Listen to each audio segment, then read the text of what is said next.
இனிய உள்ளங்களுக்கு வணக்கம். ஒவ்வொரு மனிதனும் விரும்புவது எப்படியாவது சாதிக்க வேண்டும் என்றுதான். வாழ்க்கையில் சாதிக்க சில நுட்பங்கள் உள்ளன. அந்த நுட்பங்களை கற்றுக்கொள்பவர்கள் மட்டுமே சாதனையாளர்களாக மாறுகிறார்கள். கிராமத்தில் ஒரு பழமொழி சொல்வார்கள், எங்கள் அப்பனும் கச்சேரிக்கு போகிறான் என்று. அதே போல் கடமைக்கு நாமளும் முயற்சி செய்ய வேண்டும் என்று முயற்சி செய்தால் அதற்கான பலன் நிச்சயம் இல்லை. இனி தடைகள் இல்லாமல் வாழ்வில் எப்படி வெற்றி பெற முடியும் என்பதை இந்த வீடியோவில் பார்ப்போம். வீடியோவை ஸ்கிப் பண்ணாமல் பார்த்து பயனடையுங்கள். முதலாவது, சாக்கு போக்குகள் சொல்லக்கூடாது. எதையாவது செய்ய முடியவில்லை என்றாலோ அல்லது செய்ய விருப்பமில்லை என்றாலோ அதற்காக காரணங்களை கண்டுபிடித்து சொல்வதை நாம் வழக்கமாக வைத்திருப்போம். அதே போல் ஒரு விஷயத்திலிருந்து தப்பிக்க வேண்டும் என்றாலும் அதற்காக ஏதாவது சாக்குப்போக்குகளை சொல்லி தப்பிப்பதற்கு பலரும் முயற்சி செய்வார்கள். நீங்கள் எதையாவது எதிர்கொள்ள வேண்டுமென்றால் அதற்கு எந்த காரணங்களையும் சொல்லி தட்டி கழிக்க கூடாது. அடுத்து, முன்னிலைப்படுத்த வேண்டாம்.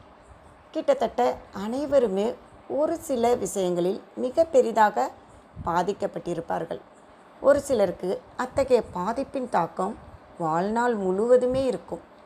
ஆனால் வாழ்வில் அடுத்தடுத்து முன்னேறி செல்ல, வெற்றியாளராக மாற, நான் பாதிக்கப்பட்டிருக்கிறேன், என்னால் முடியாது என்பதை திரும்ப திரும்ப சொல்வதை நிச்சயமாக நிறுத்த வேண்டும்.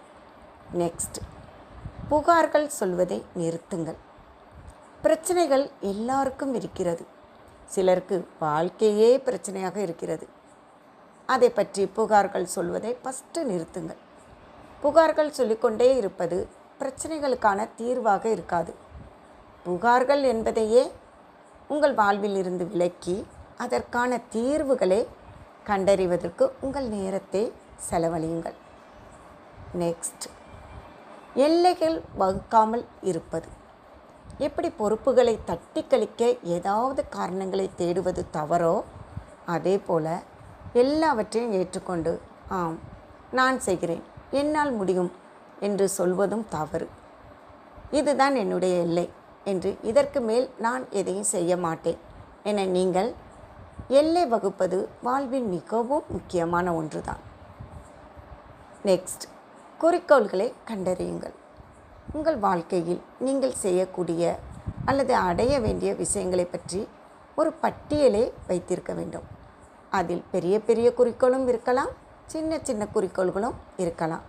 அவற்றை ஒவ்வொன்றாக நிறைவேற்றும் போது பல விஷயங்கள் நமக்கு வாழ்க்கையில் மிகவும் ருசிகரமாக இருப்பதோடு உங்களை கடினமாகவும் உழைக்க வைக்கும்.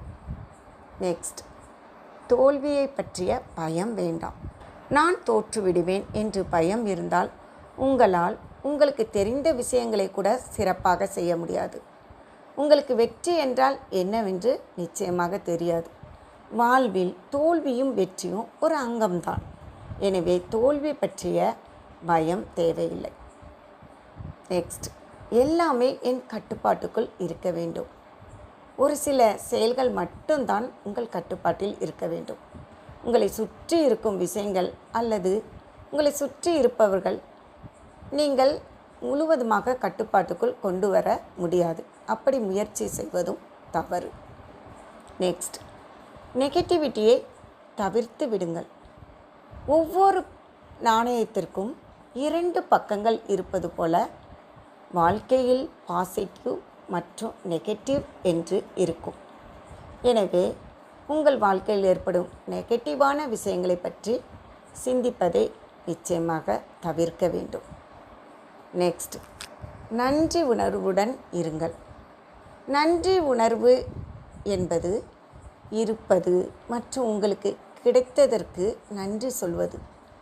நன்றி உணர்வு உங்களை வாழ்வையே அற்புதமாக மாற்றும் ஒரு மேஜிக். உங்களுக்கு நேர்ந்த பிரச்சனைகளுக்கு கோபப்படுவீர்கள் அல்லது கவலைப்படுவீர்கள். அதே போல் உங்களுக்கு நடந்த நல்ல விஷயங்களுக்கு நீங்கள் நன்றி உணர்வுடன் இருப்பதும் மிகவும் முக்கியம். அது உங்கள் மகிழ்ச்சியை இரட்டிப்பாக்கும். என்ன ஃப்ரெண்ட்ஸ், சாதிப்பதற்கான இந்த 9 நுட்பங்களையும் தெரிந்து கொண்டீர்களா? இவற்றை உங்கள் வாழ்க்கையில் பயன்படுத்தி மிகப்பெரிய சாதனையாளர்களாக மாறுங்கள். வாழ்க்கை நிற்கட்டும். நன்றி. மீண்டும் சந்திப்போம்.